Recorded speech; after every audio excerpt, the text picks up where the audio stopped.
Aula 2 de Segurança do Mercado com Rosiane Santos, com mais de 20 anos no setor de energia. Se você provavelmente acompanhou nossa aula 1, foi uma parte mais conceitual de segurança de mercado. E estamos indo agora para a aula 2 para falar sobre aprimoramento do período sombra e também de autorregulação. Vamos continuar então, Rose? Vamos sim, será um prazer. Espero que a gente desfrute também, assim como eu desfrutei a primeira aula.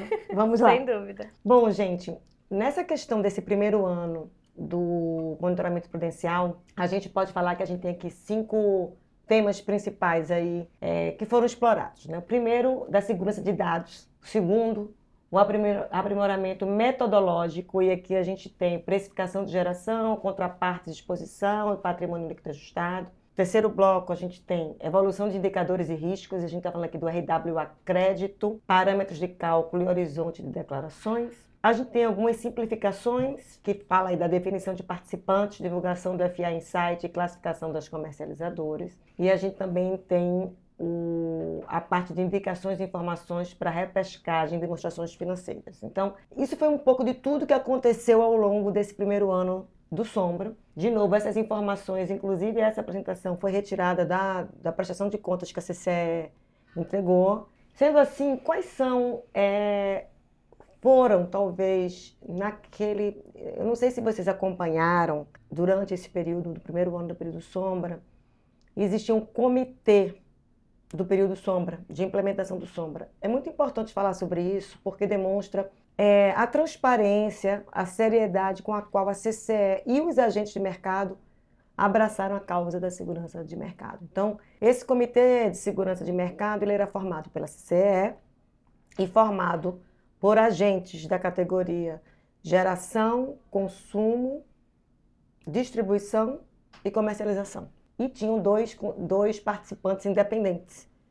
E a ideia ali era justamente, ao longo desse período Sombra, escolher alguns temas que eram mais sensíveis e que precisavam ser aprimorados. Então, desse estudo e de todas as interações ao longo da evolução desse primeiro ano, tem esses 5 temas aqui, que é a participação dos consumidores do monitoramento, o risco de crédito varejista e contrapartes, o patrimônio líquido ajustado, aprimoramentos por categoria, MTM de comercializadores, patrimônio líquido negativo e precificação da geração. Vocês vão observar, depois que a Megawatt entregar para vocês o material, que para cada item desse tem um jogo, um conjunto de slides explicando muito detalhadamente cada um dos temas. Com relação a esses 5 temas de melhoria, como eu comentei aqui anteriormente, eu vou passar os slides relacionados a cada um deles, mas eles têm um nível de detalhe muito grande. Então, a minha ideia é que, como vocês estão assistindo aqui os slides e depois vão recebê-los, qualquer dúvida, vocês podem depois mandar e-mail, enfim, eu não sei como é que funciona, que eu respondo. Mas a minha ideia é traduzir esses slides de uma maneira que seja mais fácil para a compreensão de vocês, porque eles são slides bastante técnicos. Então, eu acho que para um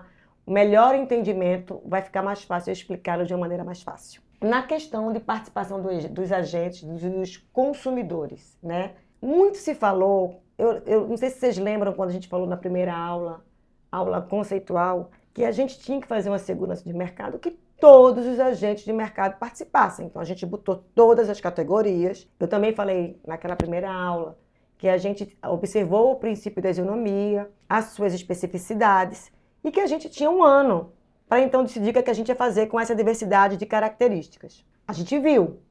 E a gente percebeu que, sob o ponto de vista dos consumidores, existia uma crítica muito grande, que aquelas informações que estavam sendo solicitadas, que são aquelas 5 informações que são obrigatórias para envio do FA, não fazia sentido. Lembra que um dos primeiros slides da aula, a gente hoje está falando de mais de 16 mil agentes. Então, você imagina a gente ter o FA de 16 mil agentes. A segurança de mercado, ela tem a maneira de aplicá-la, ou a metodologia de aplicá-la, ela tem que ter uma inteligência para que aquilo ocorra. E o que a gente quer? A gente quer minimizar risco e ter as operações comerciais pautadas e organizadas de forma que ninguém dê default em ninguém. E que todo mundo que faça uma compra e uma venda tenha capacidade de pagamento. Resumindo, é isso. De uma maneira bem simples, é isso. Eu fui lá comprar 10 calças, ainda que eu pague a prazo, ainda que eu produza assim, eu tenho que ter o dinheiro para produzir aquela calça e você tem que ter o dinheiro para me pagar. De uma maneira muito simples, é isso. Nada se trata disso, obviamente, com a sofisticação do setor elétrico e de como ele funciona. O que é que a gente observou?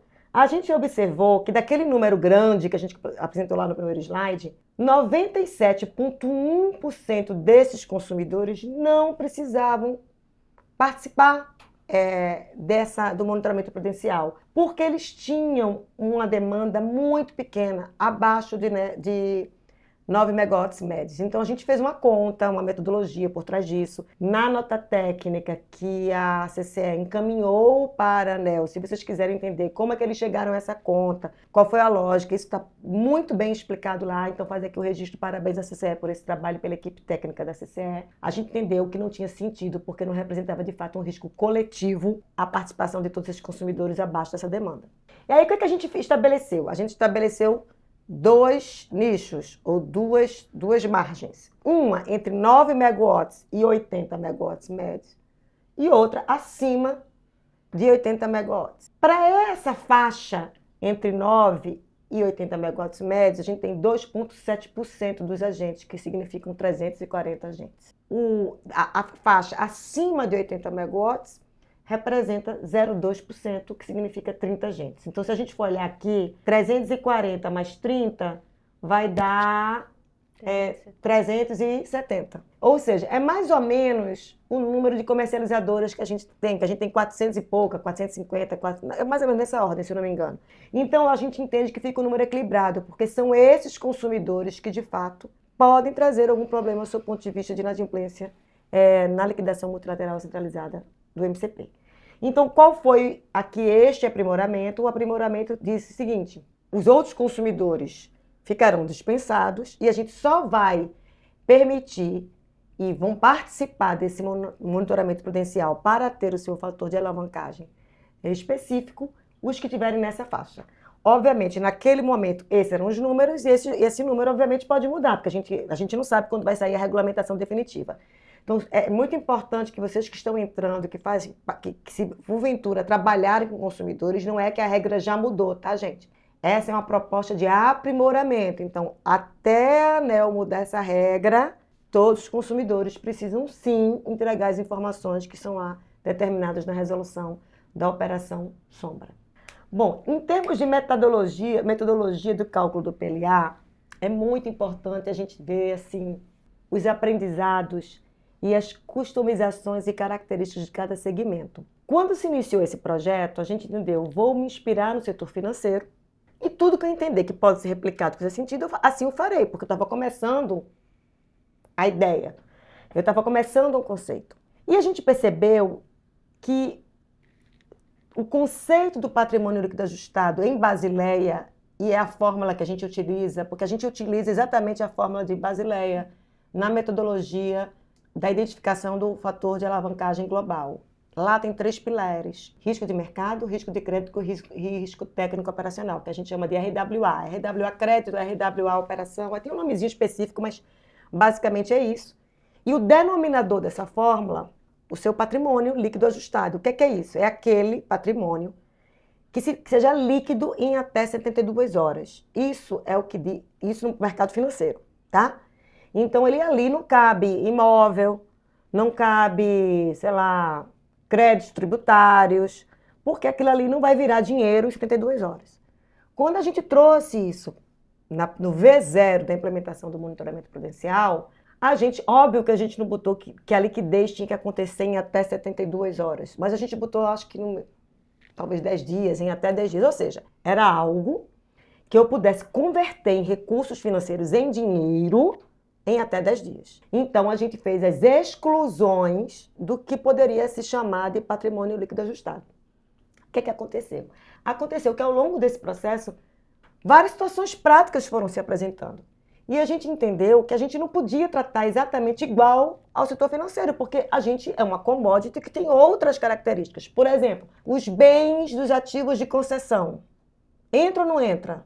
Né? Por exemplo, o consumidor que, por exemplo, é dono de uma rede de hotéis e que o valor dele está atrelado à quantidade de unidades hoteleiras. É um imóvel. Entra ou não entra? E assim vai. Por exemplo, tem um frigorífico e que o patrimônio dele, lá, o ativo dele é o açougue. Tipo, entra ou não entra? Tava tudo fora. Então, assim, foi muito rico de entender, porque não era aquele patrimônio líquido ajustado que a gente achou que ia ser super simples, porque as situações práticas e os questionamentos práticos foram acontecendo ao longo da implementação do Sombra. E é muito importante, que aí não é um ponto só para a segurança de mercado, mas fica aqui a dica para vocês que vão atuar num setor regulado e livre, ou seja, um setor de infraestrutura, que toda vez que a gente vai falando de alguma mudança estrutural, que a gente for mudar uma regra, uma operação Sombra é muito relevante. É porque durante esse prazo, esse período, que a gente faz os ajustes e os acertos para que a gente tenha um melhor cenário, seja lá no que for. Então, só para eu entender, vocês conseguiram aplicar a lógica do Basileia por trás, mas ainda aplicaram adaptações conforme o período Sombra foi se desenvolvendo. Exatamente. Então, por exemplo, a gente aqui, deduziu para 3 classes, como está aqui no nosso slide, gente. Geração, comercialização e consumo. Então, goodwill. Excluir valores relacionados ao ágio derivado da expectativa de rentabilidade futura na aquisição. A gente excluiu. Participações societárias. Excluir participação diretas e indiretas em outras empresas sujeitas ao monitoramento prudencial. Um outro aqui, crédito tributário. Deduz créditos que dependem de lucros futuros para serem realizados. Aqui a gente está mostrando, você vai ver que tem uma lógica, que tudo que gera uma certa incerteza sob o ponto de vista de valor está sendo deduzido. Porque senão, e qual é a lógica por trás disso? Se o denominador é o meu patrimônio líquido ajustado, é justamente a minha capacidade financeira de pagar frente à minha exposição, que é o risco que está em cima no numerador, né? No numerador, eu não posso ter um número fake ou um número que me inflado. Porque se eu inflo esse número, na verdade, eu posso estar indicando um fator de alavancagem que não seja o mais crível possível ou talvez com a menor acuracidade. E o que a gente está buscando na segurança de mercado? Saber qual é real, quanto fulano representa de risco numa situação A, numa situação B ou numa situação C. Senão fica muito confortável, né? Se você tiver um denominador que não representa, a gente tem que diminuir o denominador para ter essa porcentagem mais ajustada. Então, esses aprimoramentos são aprimoramentos da gente ter um fator de alavancagem global mais crível, com maior acurácia, tá? E aqui vocês podem incluir para as 3 classes, geração, comercialização e consumo, valor de dívidas subordinadas emitidas por outras empresas monitoradas pela CCE. Isso aqui reflete muito em ajustes societários, em como as empresas do setor elétrico se organizam. Por exemplo, quando você tem uma holding que fica com a dívida subordinada ou alavanca, entendeu? Então, tem muito a ver com a vivência de projetos do nosso setor. Aí aqui tem, alterar as deduções para algumas classes, imóveis e fundos imobiliários, excluir itens não circulantes de baixíssimas liquidez. Aí aqui está dando detalhe do que e como deve ser tratado agora o patrimônio líquido ajustado, que é o denominador da nossa fórmula do FA global. Um outro ponto aqui, que é o cálculo do fator de alavancagem para o patrimônio líquido ajustado negativo. Aqui é uma correção de fórmula. A gente observou que quando eu tinha um patrimônio líquido ajustado negativo, ao colocar esse valor negativo na fórmula, eu encontrava um resultado positivo do fator de alavancagem. Então, tinha uma questão de álgebra mesmo, esse é o primeiro ponto. E o segundo ponto, eu acho que isso foi tratado, eu nem sei, na verdade, como isso foi encaminhado. Até peço desculpas, mas vale a pena vocês olharem, que é o seguinte. Para empreendimentos que tinham acabado de entrar em operação comercial, ele não vai ter um PLA positivo, porque ele está carregando todo investimento para começar a gerar, e ele vai, a partir de um determinado momento, que ele vai começar a gerar receita e vai virar esse PL. Então, na época, a gente botou, por exemplo, quem não estava em operação comercial no período de 12 meses, ou deu 12 meses de waiver para quem tinha o PLA negativo por conta dessa característica específica, que era justamente a fase de implementação do empreendimento, e o tempo de cura, ou seja, o tempo necessário para você virar esse PL. Eu acho que tinha lá um aviso que não vai considerar PL negativo, não sei se zerava. Esse assunto também foi encaminhado e consta do relatório. Eu não lembro exatamente como foi o desfecho, mas é um assunto também que foi tratado e é muito relevante, porque cuida justamente desse período pré-operacional dos empreendimentos e que poderia sim dar um problema no resultado de alguém que está começando a operar comercialmente, tá?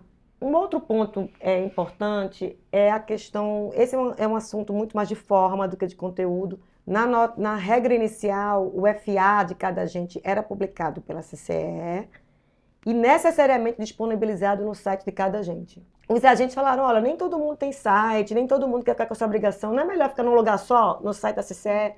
Foi um consenso, a gente propôs isso para, né, logo no início desse comitê da implementação da segurança de mercado, na Operação Sombra, mas a gente também ainda está aguardando essa regulamentação definitiva. Então, em tese, o que a gente está propondo é que essa transparência, essa publicidade de cada FA esteja apenas no site da CCE. Bom, esse é um assunto bastante polêmico e é um assunto bastante técnico, eu vou tentar explicar ele da maneira mais fácil possível. Quando se iniciou o período sombra, a gente só colocou peso ou calculou o risco de mercado. E a gente botou valor 0 no RWA crédito e valor 0 no RWA operação ou técnico. Então, durante todo o tempo, o FA que a gente vê é o de mercado. Só que a gente observou que o mercado vai abrir. Quem vai fazer quem vai viabilizar essa abertura com os milhões que a gente falou é o varejista. O varejista tem associado a ele, diferentemente da figura da representação da CCE, porque numa representação você pode representar um determinado agente, mas as obrigações financeiras ficam com aquele agente. No varejista, o varejista assume a obrigação de quem está embaixo dele. Então, por exemplo, toda a parte de encargos, que antes era, por exemplo, de um determinado consumidor, de um determinado agente, passa a ser do varejista. E você não prevê hoje, você não precifica os encargos antecipadamente, porque essa conta da precificação dos encargos, ela depende do PLD do mês, ela depende do que aconteceu na operação, ela tem uma série de variáveis que vai determinar, por exemplo, o preço de encargo serviço sistema. E aí, a primeira pergunta, como que cada varejista está precificando este valor no seu preço? E como eu garanto que esse varejista dimensionou bem a projeção futura desses encargos que ele é responsável por assumir? Essa é a primeira pergunta. A segunda pergunta, na eventualidade de default mesmo, incapaz de pagamento, como ficam os consumidores que estão embaixo dele? Então, como é que eu posso trabalhar propositivamente, até porque hoje ainda não tem a regulamentação do SUI, é uma coisa que todo mundo fala, né? É uma coisa que é necessário, principalmente para a abertura, inclusive na própria reforma, no PL da reforma tem lá a previsão da regulamentação do SUI, é um tema que é sempre falado, ele precisa ser evoluído, sim, e eu acho que ele é fundamental, mas isso também tem rebatimento na questão do varejista. Então a gente falou, poxa, para o varejista é importante que a gente não considere 0 o RWA crédito, porque qual era a ideia inicial? Eu vou começar aqui só com um RWA, mercado, vou acertar primeiro isso aqui, vou passar pelo sombra, vou aprimorar as regras e à medida que o mercado for evoluindo, eu vou colocando peso nesses outros dois RWAs, aspas. Só que a gente percebeu que a gente talvez fosse prudente antecipar esse peso desse RWA crédito na figura do comercializador varejista, considerando esse risco, que é um risco capilar, porque ele é vascularizado, porque ele vai ter um monte de gente embaixo dele, e também porque tem a questão da precificação dos encargos. A proposta aqui é uma proposta muito parecida como capacidade de pagamento ou probabilidade de default, que nem é no sistema financeiro. Então, em tese, você teria aí uma empresa que faz ranking ou tem uma metodologia, até pode ser externa, em que ele vai enquadrar determinados requisitos objetivos e vai dizer se você é AA, BBB, CCC, e a partir disso, esse cálculo entra dentro da fórmula e você vai ter, então, seu FA global considerando mercado e crédito. Quando eu saí aí da CCE, esse estudo, esse debate estava só no varejista, mas eu fiquei sabendo, lendo o relatório que a CCE entregou, que ele também se ampliou para todas as contrapartes. Por quê? E eu imagino que isso deva ter acontecido em função das crises que aconteceram de 2024 até 2025. Sim. Então, aqui basicamente é o seguinte, a mesma regra, você vai ter alguém que vai estudar seu ranqueamento, vai te qualificar em função da sua probabilidade de default, baixo ou obedecendo a uma sistemática que vai ser explicada, porque ninguém é obrigado a submeter a algum tipo de critério ou crivo que não seja explicado, então você vai saber como você está sendo avaliado, que nem a Reuters faz, né? Todo mundo sabe como auditores trabalham, enfim. Você vai ter uma classificação e quando eu estiver olhando você, estou olhando aqui a Ju vai rodar aqui seu FA Global e a Ju tá aqui, eu tô de olho na Ju, porque a Ju aqui, esse FA dela tá meio estranho, eu tô percebendo que ela tá ficando complicada e eu coloco então esse RWA crédito das contrapartes dentro da fórmula. Se ela também tiver com contrapartes que também estejam capacidade de pagamento duvidosa, porque ela não está, essas contrapartes dela, sob o ponto de vista da capacidade ou da probabilidade de default, ela é maior do que outras contrapartes que, por exemplo, têm uma probabilidade de default baixíssima, eu tenho que me preocupar 2 vezes, porque se ela der um problema aqui com essas contrapartes dela, que já não tem uma nota tão boa, porque ela tem uma probabilidade de default maior do que outras que não estão boas, eu vou ter que olhar a questão aqui sistêmica. Então, existe essa proposta na mesa. Essa proposta é uma proposta que não é pacífica. Eu não sei se essa proposta vai para frente ou não vai. Não sei qual vai ser a metodologia final, mas é importante vocês terem isso no radar. O que eu posso dizer como técnica do setor e na frente de segurança é que é muito importante que você tenha um RWA crédito considerando tudo isso que ocorreu. Se essa é a melhor metodologia ou não, eu acho que vai ter consulta pública, né? Vai promover essa consulta pública, vai ter um espaço grande para os stakeholders envolvidos agirem, mas eu particularmente gosto muito dessa proposição. Por quê? Porque já tem uma fórmula que absorve o RWA crédito e que pode dar como resultado o FA global. Então, faz sentido que esse tipo de cálculo seja feito por dentro de uma fórmula que já foi aprovada em resolução e que todo mundo já conhece.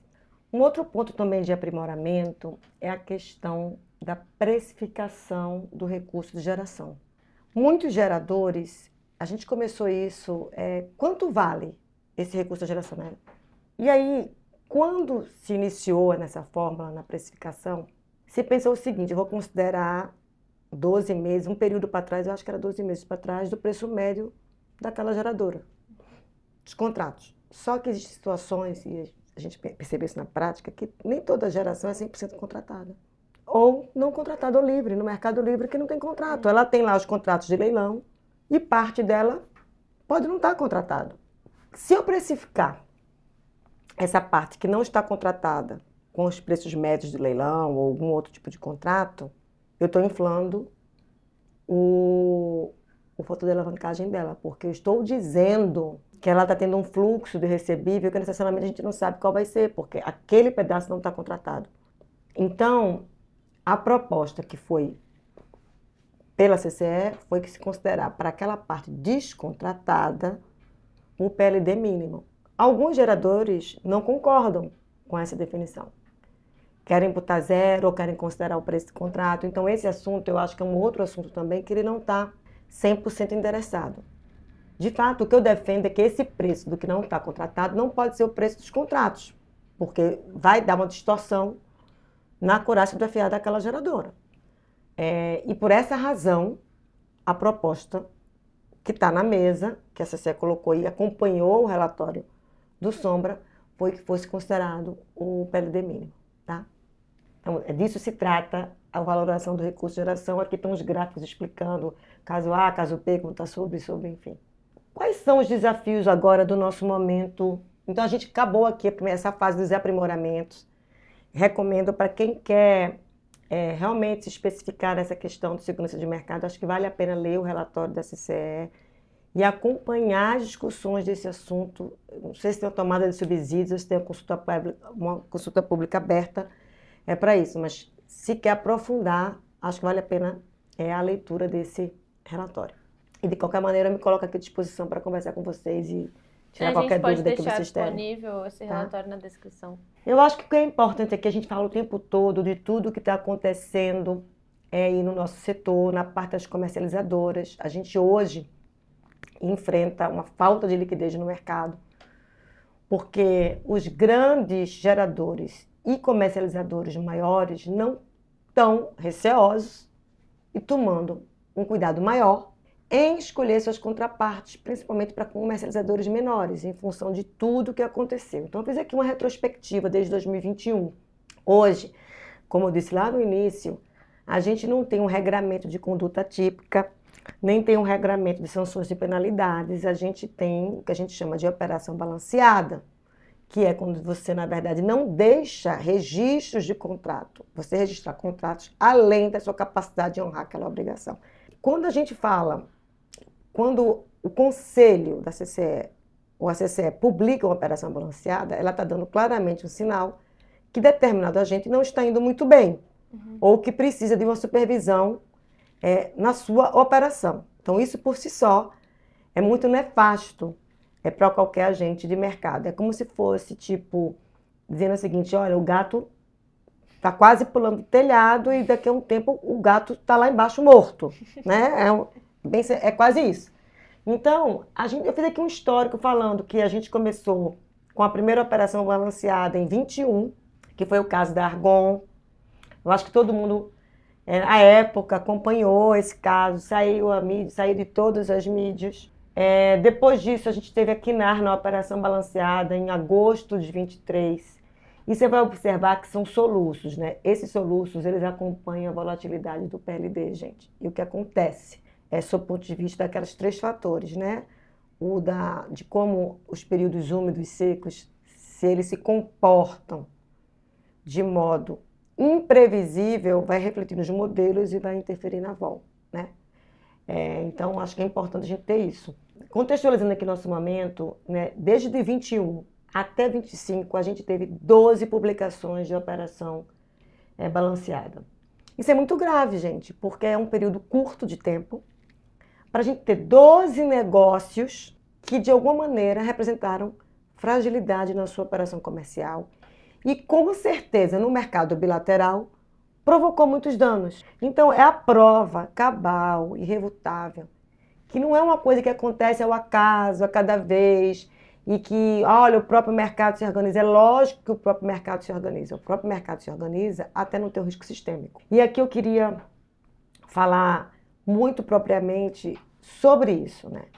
O risco sistêmico, ele acontece, eu disse aqui em alguma outra fala um pouquinho antes, quando o mercado bilateral ou os credores que sofreram os efeitos de algum mal pagador, algum default no mercado bilateral, não tem respaldo, não tem patrimônio suficiente para arcar com aquele prejuízo. Isso vai gerar um efeito dominó na liquidação do mercado de curto prazo. Isso também pode contaminar o mercado de derivativos. Por isso que a gente fala que a interferência da CCE tem sempre que estar preocupada com risco sistêmico ou contágio de risco. Então, toda vez que alguém falar o mercado bilateral se resolve, isso não tem nada a ver com a CCE, a gente tem que botar verdade, vírgula, até que um risco sistêmico não ocorra, até que não ocorra um default cruzado, até que este fato não gere um loss sharing. E a gente não pode viver na expectativa de que isso pode acontecer. Essa demonstração aqui, por exemplo, que a gente tem 12 operações balanceadas publicadas, essas 3 últimas aqui, que eu acho talvez de 23 até 25, sendo coroada aí com Mil, Máxima, Gold, Grupo Rio Alto, é muito indicativo que alguma coisa no mercado bilateral tem que acontecer. E que o tema de garantia, seja qual for a solução que vier a ser dada, tem que prosperar. São 2 frentes e eu acho que é muito importante. A gente não pode mais admitir um setor em franco crescimento, com todas essas variáveis que a gente acabou de falar, da causa do porquê que a segurança de mercado é tão estrutural e tão importante, principalmente para a abertura, continuar sem essas questões avançando e resolvidas. Existem 1000 maneiras de fazer isso. E todas elas, sem exceção, vai ter perda para um lado e ganho para o outro. E cabe ao setor elétrico ter maturidade suficiente para encontrar um ponto de consenso e um ponto de avanço. Porque se a gente conseguir chegar nesse ponto de consenso, nesse ponto de avanço, a gente pode ter algum custo adicional? Lógico que pode. Segurança de mercado custa, gente. Não existe uma segurança de mercado sem custo. Se você não tinha segurança de mercado e passa a ter segurança de mercado, é lógico que tem um custo. Agora a gente vai entender o seguinte, qual é o custo que a gente quer Qual é o custo que preserva a liquidez desse mercado? Qual é o custo que eu consigo implementar de modo que esse mercado continue e se desenvolva de maneira sustentável? Então, acho que essas são as perguntas chaves para esse momento agora que a gente está vivendo. Esse momento é agora. Não dá para passar por mais uma crise e esperar a próxima operação balanceada e o próximo desligamento. E essa sua fala vem muito de encontro quando você menciona que agora a gente iria para milhões de unidades consumidoras, né? Então imagina o efeito disso, né? Em que escala chegaria algum erro se você não tiver uma segurança de mercado adequada para tantas unidades consumidoras. Principalmente na questão do varejista, né? Então, assim, é muito importante o tema. Aqui um gráfico que ilustra muito o que eu acabei de falar, né? Existe essa divisão, que é o nosso desenho de mercado, mas existe esse ponto de convergência, que é a preocupação com a liquidez, que é a preocupação com os custos, que é a interdependência nos resultados, tanto do multilateral, como do bilateral, como dos derivativos, e que é a correta alocação desses riscos.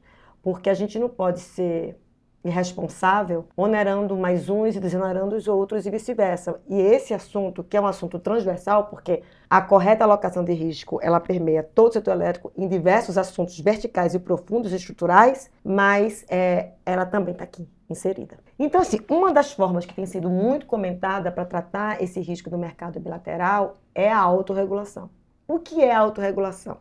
Eu vou ler aqui a definição bonita, mas eu vou falar de uma forma bem fácil. A autorregulação é uma resolução, um ato volitivo da sua própria vontade em assinar um acordo multilateral que vai ter as regras pelas quais você quer seguir. Então, normalmente, a gente inicia uma autorregulação com um código de conduta. Quem faz a autorregulação? O setor financeiro faz a autorregulação. O mercado financeiro faz a autorregulação com a Anbima. A Anbima tem 25 anos de autorregulação, ela tem mais de 25 códigos em diversas áreas. A autorregulação aqui, aí de uma tradução bonita, né, se de falar, é um conjunto de regras elaboradas pelos próprios profissionais de mercado que se comprometem a segui-las em prol do desenvolvimento de um ambiente de segurança e previsibilidade. Além disso, o cumprimento das regras é fiscalizado e eventuais desvios são punidos, diferente da regulação exercida pela ANEEL. A autorregulação é voluntária e busca ir além do seu estado regulado, do que está regulado pelo órgão regulador. Então aqui tem 3 palavras-chave: a previsibilidade, a supervisão e a consequência. Sem isso, é melhor não ter autorregulação. Porque eu posso dizer, vou chegar aqui na festa, regra da festa é que ninguém pode beber vodka, todo mundo só pode beber vinho branco. Aí chegou uma turminha lá, todo mundo encheu a cara de vodka e fez um alarde nessa festa. Se não tem consequência, esse evento pode se repetir várias vezes. Então, é um pouco isso aqui, né? Um pouco isso. Como é que ela expressa, né? Ela expressa na forma de código de melhores práticas. E elas são criados com comissões técnicas que têm a representatividade daquele grupo ou do determinado grupo de interesse que quer a autorregulação. Então, por exemplo, os comercializadores querem a autorregulação. Então, um grupo de comercializadores que tenham representatividade vai começar a discutir essas propostas. E o importante da autorregulação é que ela é autoalimentada, porque como ela é um código ou ela é um contrato multilateral que é determinado pelas próprias pessoas que têm esse interesse, a partir do momento que aquele fato evolui, nada impede que esse grupo se reúna e vá fazendo as evoluções necessárias no decorrer da evolução do que está acontecendo no mercado ou do desenvolvimento sustentável desse mercado. Então, ela é muito interessante por isso, né? E como é que você acompanha esse contrato que foi feito como um acordo e de vontade própria? Através de uma supervisão. Quais são as vantagens, então, dessa autorregulação? Ela é ágil. Então, por quê? Porque, acabei de falar, né? Porque ela acompanha a criação do que está acontecendo. Ela é eficaz, porque se a própria pessoa que resolveu assinar esse código, aderir a esse código, ela própria criou, discutiu, ela está dizendo, em tese, ela concorda com o conceito. Então, a eficácia sobre esse ponto, ela é maior do que uma outra que simplesmente você é obrigado a cumprir. Nessa você está escolhendo fazer. Tem esse viés aqui da eficácia. E economia, porque, em tese, tem a questão da economicidade, porque ela ela precisa de menos vieses, né? Como é, por exemplo, o custo para os órgãos reguladores. E evita redundância, né, de algum erro, porque você já corrige automaticamente, como você falou, né, que ele é retroalimentado. Eu comentei já um pouco, vou passar esse slide, eu comentei um pouco sobre a questão do risco mercado bilateral é do mercado, o risco centralizado é da CCE, mas o risco sistêmico é da CCE. Então, por essa razão, eu digo que é muito importante que se o mercado bilateral evoluir, por exemplo, para a autorregulação, é muito importante um vaso comunicante, comunicação com a CCE, porque você imagina, um exemplo apenas, não estou dizendo que isso vai acontecer. Eventualmente, você tem um mecanismo de salvaguardas financeiras no âmbito da CCE, tá? E no âmbito da CCE, você está dizendo que a Rose precisa aportar garantia de 10. Só que a Rose, enquanto agente de mercado, também é signatária da autorregulação. E digamos que essa autorregulação no futuro esteja tão evoluída que, além de todo o comportamento que eu tenho que ter, digamos que estabeleça lá várias políticas de crédito ou risco ou comportamento, que eu especifique, por exemplo, na autorregulação, porque, em tese, uma autorregulação não precisa ser igual para todo mundo, né? Eu posso fazer uma autorregulação que diga determinados agentes que tenham esse tamanho, esse comportamento, esse volume comercializado, que tem esse patrimônio líquido, vai ter que obedecer essa característica aqui. Outros que têm isso e isso, aquela outra característica. Outros que têm... Eu posso fazer a autorregulação como eu quiser, desde que ela tenha um sentido lógico que é proteger o bem maior, né?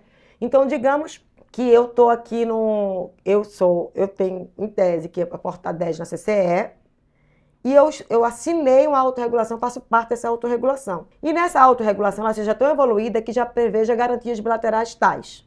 Então, se eu estou na autorregulação, que no bilateral eu estou aportando, eu estou combinando e estou cumprindo aquela regra aí, por exemplo, de garantia, ou estou cumprindo uma regra de uma determinada política de risco, por exemplo, você concorda que o meu risco de dar algum problema no mercado bilateral é muito menor?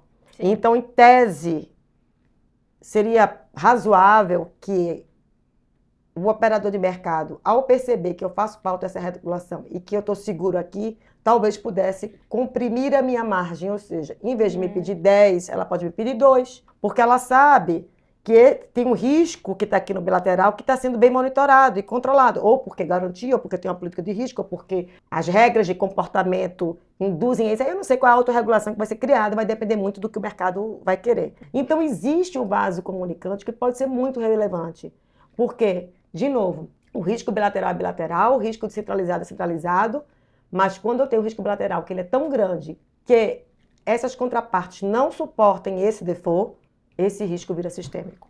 E aí a CCE tem que resolver. Então, é muito importante que as coisas são independentes, mas elas se relacionam. E isso é muito relevante. Eu acho que o importante é que como ela funciona, já que eu falei bastante sobre ela, eu acho que o principal é que tem que ter uma supervisão. Essa supervisão tem que ser independente. Toda a autorregulação funciona com supervisão e fiscalização. Por exemplo, a BBCE, por exemplo, ela tem a supervisão dela de derivativos, porque a regra exige. A supervisão dela é independente. Então, você pode começar uma supervisão ou uma autorregulação de maneira talvez mais leve, com guidances, com guidelines, mas para que ela seja efetiva, ela de fato vai precisar dessa supervisão. E também de sanções, porque senão ela não funciona, que é a história da festa aqui que eu mal comparei. Como que eu vejo que uma autorregulação poderia funcionar no setor elétrico? Talvez trazendo os principais pontos a serem endereçados, considerando as últimas crises que a gente teve. Quais seriam os pontos estruturais que eu teria de partida para ter no meu primeiro código de autorregulação do setor de energia? E essa é uma discussão ampla, é uma discussão que eu entendo que tem que ser democrática, é uma discussão que tem que considerar as características dos agentes e as situações que a gente viveu e que a gente pode viver, considerando inclusive a evolução dos nossos próprios modelos. Então eu acho que para a gente avançar nesse tema, ou o setor elétrico avançar, é muito importante um brainstorming do que primeiro vai ser considerado e fazer isso de maneira evolutiva, com cadência, com calma, com muita discussão, com simulações em números, né, pegando os casos para trás, fazendo backtest de situações, considerando que tipo de metodologia, por exemplo, eu poderia criar numa regulamentação de autorregulação. Eu acho que Eu acho que de maneira geral é isso. Aqui mostra um pouco quais são os objetivos, mas eu acho que eu já falei aqui na minha fala qual é. Eu acho que é uma solução bastante moderna e muito utilizada. Acho que seria um grande passo se o setor avançasse para a autorregulação. E aí teria que talvez olhar como o ANEEL, o regulador, conversaria com essa autorregulação, como seria o equilíbrio dessas duas regulações convivendo. Então, eu acho que a gente está num espaço, num momento muito relevante para avançar nessa pauta. E, às vezes, essas situações que aconteceram das operações balanceadas, do caso Máxima, do caso Gold, né, traz um momento oportuno para esse debate, né? Então, eu acho que a gente está num momento de verificar a aderência, de como os players estão para isso. Está no momento de acompanhar os aprimoramentos propostos na própria evolução das regras da Operação Sombra. A gente está no momento para entender se a gente vai ter uma política de crédito padrão ou não. E aí, quando eu falo de política de crédito ou política de risco, ou quais são as boas práticas, não é que a gente tenha que engessar as empresas e todo mundo tem que seguir a mesma, mas que a gente possa ter boas práticas, que a gente entenda que a empresa que tiver será vista de outra forma. Porque, no fundo, cada empreendedor tem que ter a liberdade do seu próprio negócio. Você não pode engessar uma empresa a ponto disso. Mas a gente precisa ter uma régua, um critério de comparação para entender com quem a gente está lidando. E, Rose, como que você veria a possibilidade da inserção da autorregulação dentro da reforma do setor elétrico? Eu acho que ela não pode vir de lei, assim, porque aí você está obrigando, né? A autorregulação, por característica, é voluntária. Talvez, para que todo mundo fizesse a autorregulação, algum dispositivo como uma possibilidade, tipo... Mas, em tese, é que o conceito da autorregulação, ele é volitivo, assim, ele não precisa de lei, é um contrato. Mas talvez ela pudesse andar de mãos dadas, como um momento de repensar no setor. Sim, mas eu não sei se, assim, tecnicamente ela não precisa de lei, porque ela é um contrato multilateral que tem suas características específicas. Então, tecnicamente, ela não precisa de lei. Acho que é um momento muito oportuno para discutir, já que a gente está falando de uma reforma setorial. Exato. Né? Não discordo disso. Mas, assim, tecnicamente, ela não precisa de lei. E quais seriam, então, os resultados esperados pela essa autorregulação, né? Eu acho que, de maneira geral, um desenvolvimento sustentável da comercialização de energia elétrica, porque ela seria, na verdade, uma discussão estruturada dos riscos do mercado bilateral que devem ser gerenciados pelo próprio mercado. Então, eu teria uma rigidez jurídica, uma liquidez sustentável, eu teria desenvolvimento de produtos e serviços no ambiente seguro. Eu teria uma minimização de default bilateral e cruzado, porque eu tenho uma regra clara, eu tenho consequência, eu tenho supervisão, eu tenho punição. Então, poderia acontecer? Poderia. Mas se eu tenho uma autorregulação implementada, estruturada, com supervisão, com consequência, a probabilidade disso acontecer é menor. Eu acho que voltar à discussão dos mecanismos de garantias, e aí acho que a gente tem essa questão de entender qual é a garantia que o setor quer ter, e como ela vai se conversar. Então, eu acho que a gente precisa trazer o tema da garantia para a mesa. A gente tem uma consulta pública que é a DESC, que está aberta, ainda que não seja a proposta que está posta lá. É um espaço que ele deveria ser aproveitado, já que ele existe, para a discussão desse tema. A gente teria mais tranquilidade sob o ponto de vista da abertura de mercado, porque a gente teria essas regras postas e um funcionamento estruturado de como vai se dar a operação comercial. Bom, gente, acho que era isso. Eu queria agradecer mais uma vez, Júlia, a oportunidade de estar aqui, batendo essa conversa, tendo essa conversa. Espero ter podido contribuir para vocês e aí me coloco à disposição, que foi um prazer estar aqui. Eu que agradeço, Rosa. Tenho certeza que tivemos uma verdadeira aula sobre segurança de mercado nessa trilha de conhecimento da Megawatt Educação em parceria com a Rosa Santos.